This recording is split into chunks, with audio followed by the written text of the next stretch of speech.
What's up, YouTube? So, welcome back. Another episode, Pray for Traction, your boy Quay. So in this video, I'm going to be showing you guys that the new project that I'm working on to drift for me. So if you haven't been checking out the past few videos, my 350Z drift car went to my boy Josh. So that car is now his. Been working on something, trying to get it together for me. Unfortunately, I've got the event coming up, our 2-day event. It's only in about 2 weeks, and I have a lot of stuff to still do to this car. Hopefully I can make the event with the guys, my boy Josh and Big D. But regardless, even if I don't make it, I'm still going with them. Gonna enjoy the event. But yeah, this car, it's been here past couple videos. Hold on a second, there's someone coming by. Someone was riding a Grom. You can see my 64 there in the back.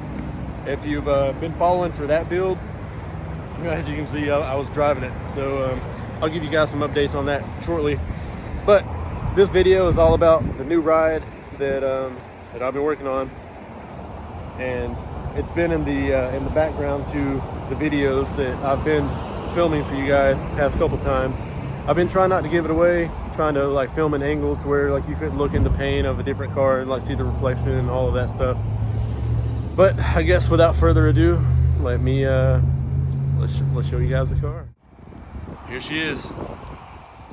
It's a Scion FRS sitting beside the Series Blue LS3 BRZ over there, and beside Thick Filet over on the other side, the Turbo LS wide body Nitrous RX-8. So yeah, this car is gonna be my new drift car. As you can see, it's already got some angle stuff done to it, but I'm going to have to get into some details of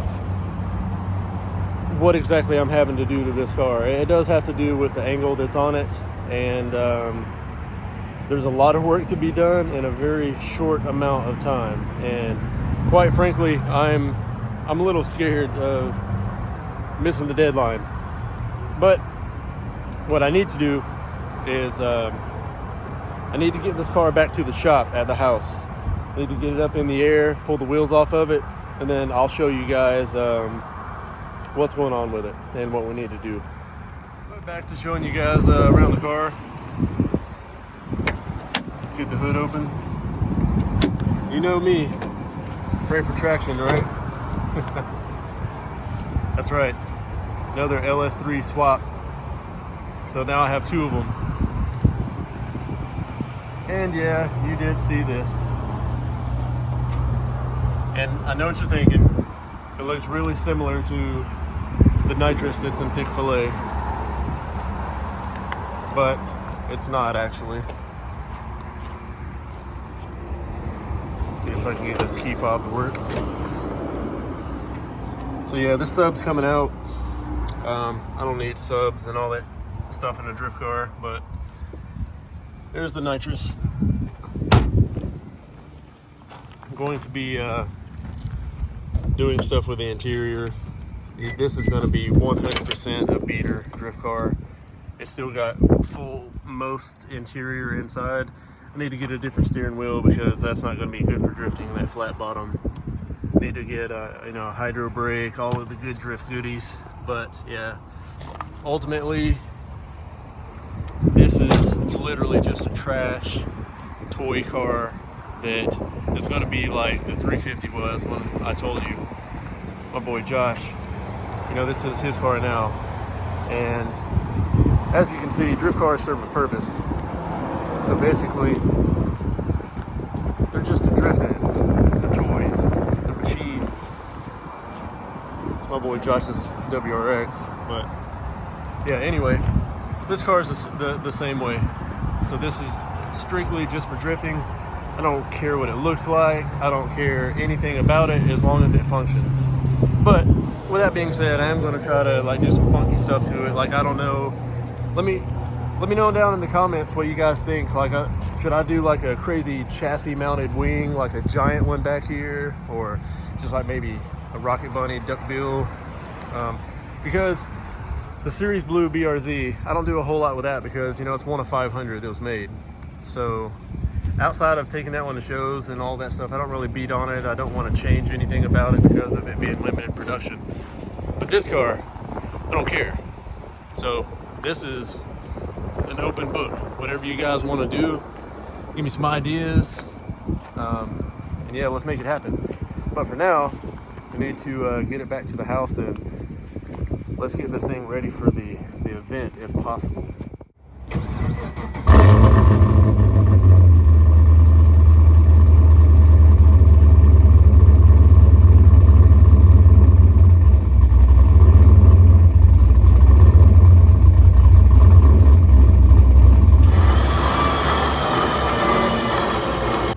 Get it home. All right, she's in the shop.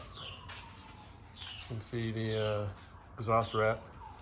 Trailer's a little low, so took off some of the wrap, getting it back off, but ultimately here she is. Gotta get her up in the air and show you guys what's up.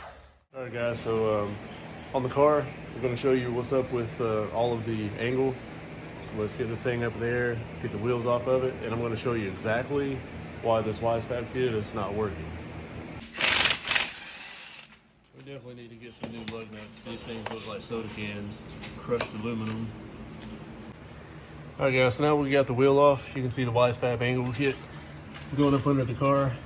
You can see this is the electronic power steering rack for the FRS, and it's sitting behind this subframe. So the Wisefab kit that I have, it actually makes you use a fluid rack from an E90 BMW. It relocates this rack to the front side of the subframe. So this is the LS3 swap. There is no room in front of that subframe because of that big oil pan. So relocating the rack to the front side is not an option. So I had to order some more parts from Wisefab. Uses a Lexus IS300.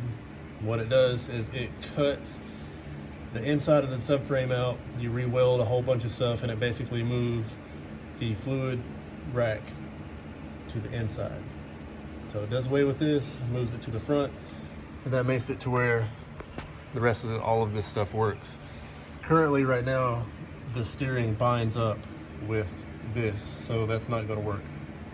So that's what the actual problem of the car is.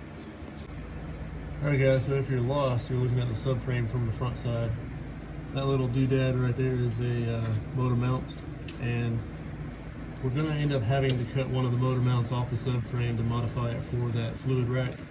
So what I'm trying to figure out is how I'm going to go about making another mount on the subframe in order to mount the engine. So I guess the plan was, originally I was just going to paint marker that and take it off from the side of the engine and take it to a professional fabricator, because I'm definitely not one, and just say, hey, whatever you need to do to make a mount on this subframe, make it happen. That bolt way back there in the corner, the fourth one, super hard to get to. I may or may not take that top side off and just take the bottom little tombstone looking thing and see what he says. If they're not able to do it, then I'll come back and pull that off, but we'll see. Alright, so we got this Harbor Freight tool. It's going to hold the engine up as we drop the subframe out from the bottom.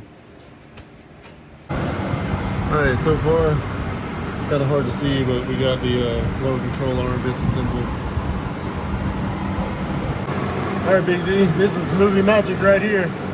All they did is just watch the video, and all of a sudden, here it comes.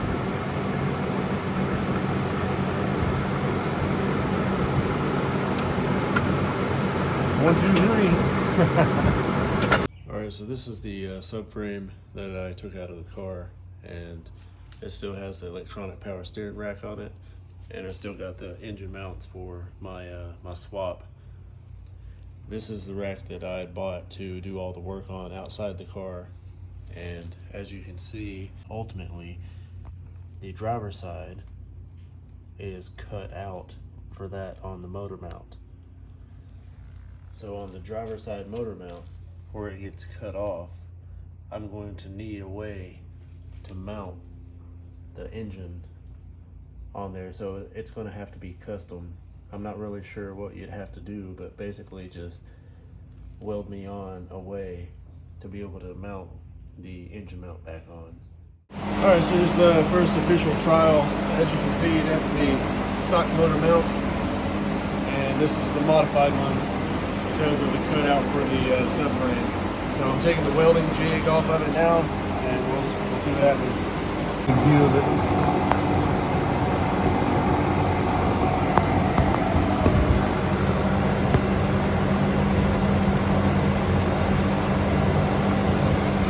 It's not fitting at all. Alright guys, so check this out. Obviously you can see from the previous clip that this has changed kind of drastically. So when we got up under the car, as you've seen, it didn't fit. So we redid this mount to mount this way, and we're trying to see if it's going to fit up in the motor mount and if we can get the bracket secured and everything. And then at that point, if it does, we can re-secure, you know, just make sure that this mount is more solid. But instead of fully doing it, painting it and all of that, we just need to see if it fits first. So we'll see what happens. All right, so this is the modified steering rack with the Lexus power steering fluid rack.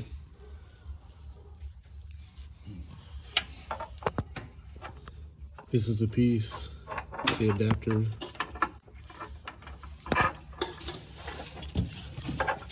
As you can see, the steering rack and the adapter, it's not even close. And the angle is all wrong. Well guys, thick fillet, some bad news. Unfortunately, a lot of people think that I'm rich. I'm definitely not. I've got this place here, I have really high overhead, and I make just enough to do it another month. A little bit extra goes into all the car stuff that I do, but I'm not rich by no means. So with the FRS drift toy, that's money that I basically didn't have to spend. So all the money that's went into that car, I've got to account for that somehow. Thick fillet is up for sale. As much as I don't want to, I'd love to be able to keep this car, but I've got to sell this car in order to recoup the money that went into the Drift FRS toy. As you can see, the big turbo there, LS, all forged internals, nitrous, wide body over fenders, RX-8. If you're interested in buying it, hit me up. If you know someone, send them my way. I'll give you finder's fee. 28 grand or best offer on this car. So I really don't want to do it, but unfortunately, I've got it.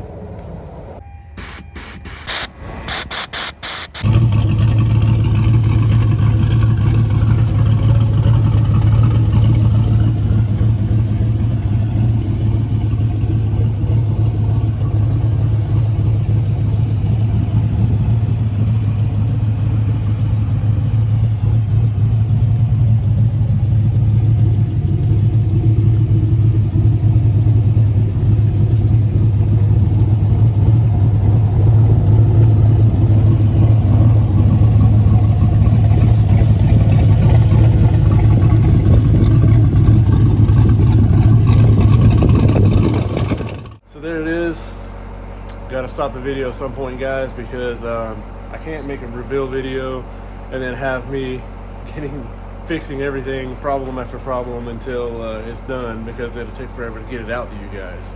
But we're not very far away. We just have to find some way to get that modified subframe and rack to join up to the steering column and not be directly hitting the header.